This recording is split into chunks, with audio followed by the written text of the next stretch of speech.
The heartbreaking truth behind the Charles Diana Camilla story. Hello and very warm welcome to the FFTRM News Channel.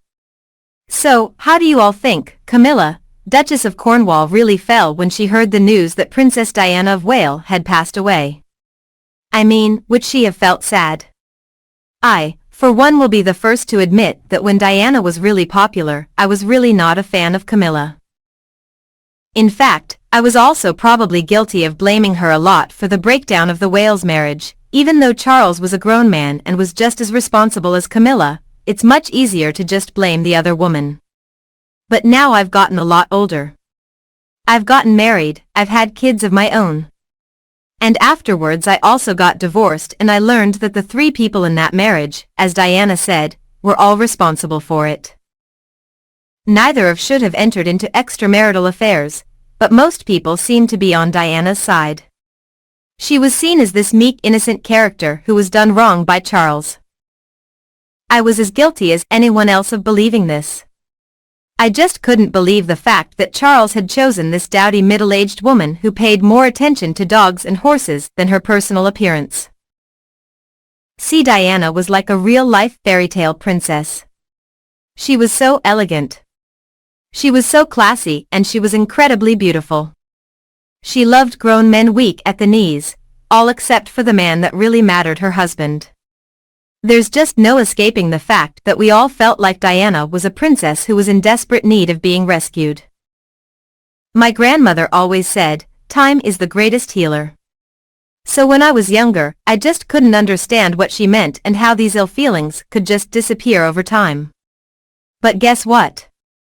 Now I am the dumpy middle-aged woman who really prefers the company of my cat to a man. And all these years later, Charles and Camilla are still together and still in love.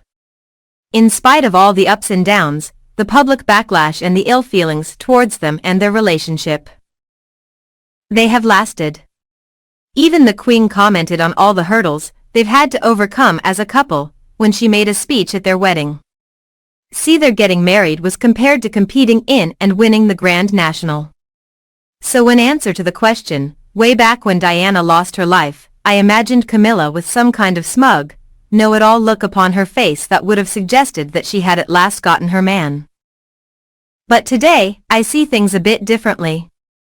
I believe the reports that she was deeply saddened, and not only for the young princess, but also for Charles, who at one point had loved Diana. I mean, maybe it wasn't the kind of love that Diana wanted, but he did love her.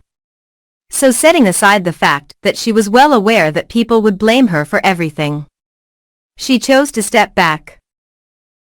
She allowed Charles plenty of time to mourn the loss of Diana, and also gave him a lot of time to shower those two boys with so much affection and the time that he needed to feel something other than the numbness that really takes over your being when you experience a loss so great. Now, when I see the two of them together, it makes me feel all warm and fuzzy inside. They look so in love. And so happy with one another. You can just tell that they have so much respect for each other. They really do make a great partnership. Now, contrary to popular belief, Camilla actually never really wanted to be the Princess of Wales. All that she wanted to be was Charles's wife. So Charles and Camilla clearly adore each other. You can tell the way they're always joking and laughing with one another, and you can't stop loving somebody just because somebody tells you to. They're happy. And you know what? I couldn't be happier for them.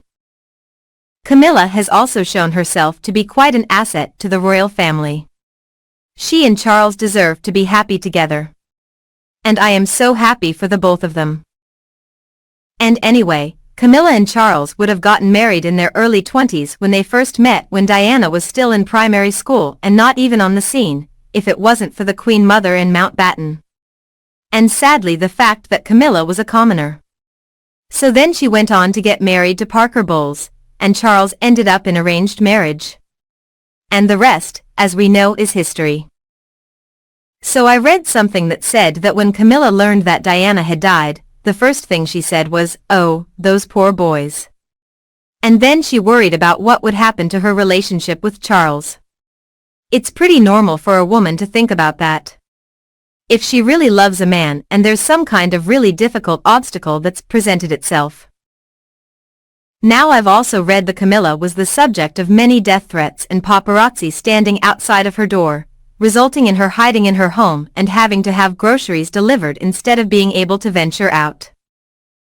So today my thoughts on the whole matter are poor Charles, poor Diana, and poor Camilla. Eventually Charles and Camilla found their way to each other. They found a way to have a life together. See, both Charles and Diana were pretty emotionally needy, and they were unable to give each other what they really needed. On the other hand, it seems like Camilla is more than strong enough to provide the stable foundation that Charles needs. I'm just sad that Diana never got to experience that for herself. And whenever people try to manipulate their own agendas into other people's lives, life has a real way of returning to center.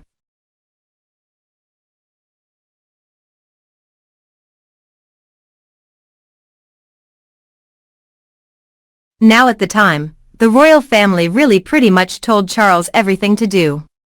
They told him exactly what they wanted from him, and they didn't really give any other reason. Then this is the way things are done. See, my personal opinion is that arranged marriages were always a bad idea. And I say that because people, even members of the royal family, are only human. The more I've read about her, the more I understand that she really needed somebody to help her with her mental health struggles. I mean, was it her marriage to Charles and having to deal with the responsibilities that the royal family, or was it the way that she was raised that caused her to have so many problems? Anyway, she definitely was not old or mature enough or experienced enough to really deal with everything. And to understand that not every marriage is gonna end with a happily ever after. I do believe she had high hopes, but she quickly realized that everything was not what it seemed. There are some new documentaries that have shed light on Diana, have talked about her inner struggles and using the media to her advantage, which she was very good at. Now I just can look at Camilla and Charles and see how happy they are. Diana had some problems that people didn't know about until after the wedding. I think Charles did the best that he could, but he was unable to make her better. And he just didn't know how to deal with the situation. I do think that he and Camilla reconnected after her husband and Diana had already had affairs. Now Diana was not this perfect angel that I once believed that she was. In fact, my mother, she didn't like Diana a bit because she saw that Diana had a lot of problems. Anyway, and now I have really come to understand Prince Charles very differently. I've learned more about him, and after seeing how he was affected by Diana's death, and how he did offer his boys so much love, I've changed my opinion on him. But I think the thing that has convinced me the most, that those two are meant for each other, is this lifetime of dedication between them. Camilla really understands Charles. She's not there to outshine him or make him feel old. I mean, if you think about it, those two have been in love for a very long time. Unfortunately, Camilla was not the virgin that Diana was. And at the time that's what they expected Charles to marry. They expected him to get a virgin who, upon giving birth to the heir, there would be no doubt about it. Now it's sad to think that he was not allowed to be with the woman he really loved. And basically he had to bear the brunt along with Camilla when their affair was revealed through Diana. So after all these years, I am so excited for Camilla. She has finally proven herself to the Queen and just now receiving the Order of the Garter. So good for her. Camilla is a true, hard-working royal, and she has many patronages now. She has done so well demonstrating her love for not only her husband, but also for the UK and the monarchy. And you, do you think like us? If yes, please like and share my video with your friends and relatives who need it. If not, tell me why. And we can discuss that as well. And don't be afraid to subscribe to the FFTRM channel to get more videos from our team. Now, thank you so much for watching. Goodbye, and I'll be back to see